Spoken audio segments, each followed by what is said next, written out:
According to breaking reports, Ukraine has launched an offensive into Belgorod region of Russia. Just why is this so significant, and what does it mean for the rest of the front line? I'm Paul, U.S. Army combat veteran. Let's talk about it. Okay, so the story that's emerged in the last 8 hours or so is that Russia is reporting that Ukraine is attempting to break through Russian defensive positions in Belgorod Oblast. And what's interesting about Belgorod is that, again, it's in Russia. And as you can see here on the map, Belgorod is not just in Russia, but in some instances, it appears to be where Russia attempted its initial incursion towards Kharkiv, right? Pushing towards Volchansk and some of these other small towns like Hyalboka and Plina. And so the fact that Ukrainian forces are trying to push into here, particularly of note, is the town of Shebkino, which itself is unusually close to Russian-occupied positions outside Volchansk. Now, the reports are coming to us actually from the governors of Belgorod region, and on their official Telegram account, right? The information that Ukraine has attempted to break through the border of Belgorod Oblast, according to the governor of the region. According to the Russian Defense Ministry, the situation at the border remains difficult but under control, which we know can mean a range of things. Under control is not the same thing as contained. Usually if it was being contained or rolled back, they would say so. So the fact that they're saying difficult but under control simply means that it's not going that well. According to one channel, about 200 Ukrainian troops attacked the border crossing at Nekolyativka and another 300 at Shebkino. So that should tell you something there. One, I think we're looking at this border crossing here. And the Shebkino border crossing. Now, again, we're going to talk in a minute, do a little bit more deeper dive. But first, if you want to support the channel and keep me independent, able to say whatever I want, not be beholden to large media companies or governments, I depend on you guys. And if you want uncensored combat footage, like the fact that we just did a deep dive analysis into the GoPro footage from the early days of the Kursk offensive, and it was a really, really cool illustration of kind of how to execute a response to ambush. You want to become a member of combatvetnews.com. If you want access to those uncensored combat videos for members only, you can just get the specialist tier. If you want those, plus access to the weekly Q&As where you can submit any question you want to me and I'll answer it, that's going to be lieutenant tier or above. Or if you just want to become a true alpha male Chad supporter of the channel, you can get the colonel tier and get all that, plus the by name shout outs at the end of videos. So check us out, combatvetnews.com. It's also got an archive of literally dozens of uncensored combat footage that you can literally watch the war evolve in real time. So it is awesome, and it is the best way to support me. The link is in the description. Okay.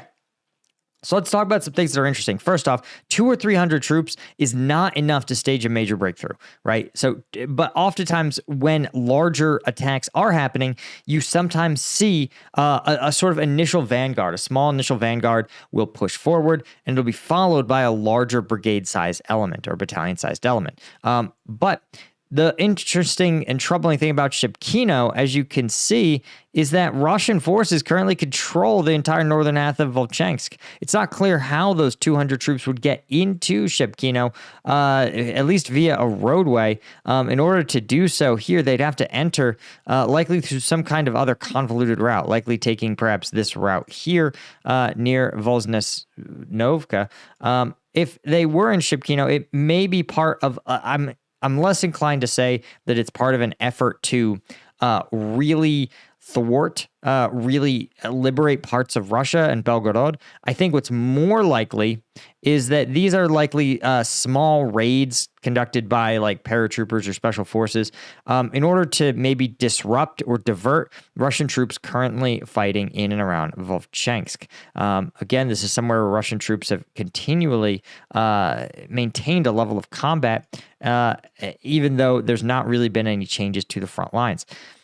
Again, 300 troops, they're not going to be able to do much in a sustained kind of way. They're in all likelihood going to be Again, hitting and quitting, so to speak, getting in, achieving their objectives, disrupting Russian forces, and then retreating again.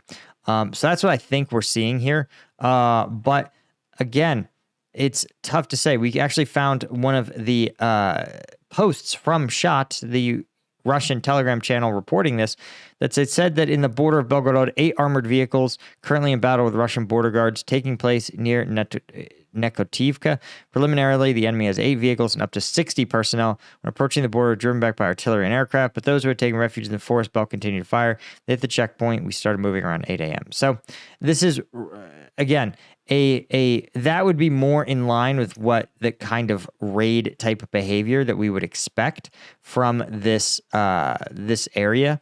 But it's not.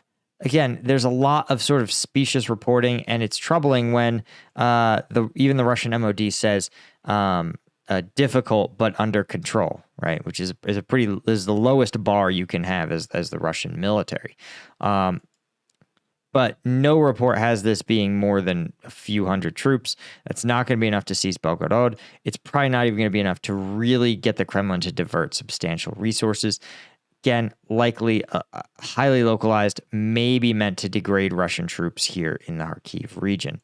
The other notable thing, though, is that according to Ukraine's chief of staff, that Ukraine controls almost 1,300 square kilometers of territory in the Kursk region, which is something like a 30% increase from, I think, just like 2 weeks ago. And again, what's I think is significant is, first off, there's reports that Ukrainian forces have entered Koronivko. That's another recent report that we've seen. I'm going to try to see if I can find a source for it. In the news here, I think it was Euromaidan Press that initially reported it. Yeah, according to Euromaidan Press, again, a pro-Ukrainian source, but Ukrainian forces broke through Russia's strategic village Koronivko in Kursk, which itself would be significant because, again, it represents one of the more important sort of anchors around the Seym River. You hold this, and it's really going to make it hard for Russian troops to, again, reinforce their forces here south and around. It's also going to make it tougher for them to block Ukrainian efforts as they push towards the Kurchatov nuclear power plant. So this is, I think, a positive sign, definitely. Again, this is as of 2 days ago, but we will see on standby to see if there are any real results from this. You can see how sort of the fog of war in this kind of environment is really substantial and really hard to keep track of what's going on where. Anyway, guys, that's really all I had for you. Huge thank you to all of our Colonel tier members like Bill Collier, Robin Colburn, Gaius Martin, Eugenia Cuesta, Chris Gorsuch, Fran Sicarius, and AL90, as well as all the Lieutenant tier members. Please subscribe to the channel. That makes a difference. Tells the YouTube algorithm that me and the team are doing good work. And I will see you guys in the next one. Cheers.